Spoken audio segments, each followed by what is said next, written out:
I think some members of the government will say, and they have said in past meetings, well, identity can be really complicated, and there can be marginal or ambiguous cases, and there might be some cases where different Indigenous peoples disagree about kind of how that identity is precisely defined. But I think there are also many clear-cut cases we've seen, cases where the federal government isn't keeping track um, of subcontracts. So they're supposed to have this rule that when there's an Indigenous procurement set aside, a certain percentage of the subcontracts are Indigenous, and there's no tracking of that whatsoever. Uh, and that seems not so much like responding to difficulty, but sheer negligence and disregard for the results. How do you make of this? What do you make of this lack of tracking of information that we've seen? When it comes to the issue of First Nations, Métis, and Inuit identity fraud, there's a lot of work to be done to displace the self-identification of Indigenous identity.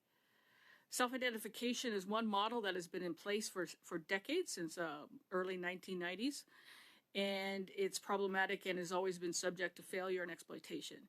The problem with self-identification is it relies on an honor system, and as we know that there are many interests out there who are not honorable and will bend the rules, lie, and misrepresent themselves in favor of economic gain.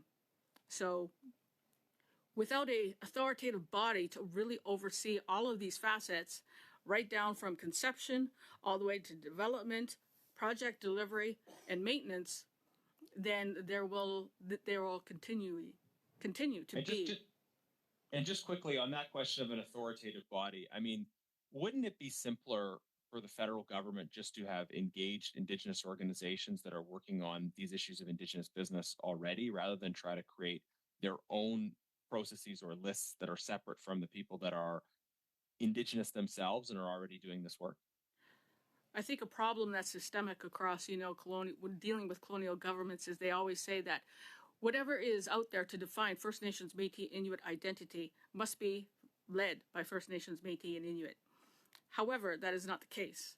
We have colonial interference in all levels of government and across all sectors, and without the leadership from First Nations, Métis, and Inuit, um, there are going to be shortfalls, and there's going to be exploitations continuing well into the future.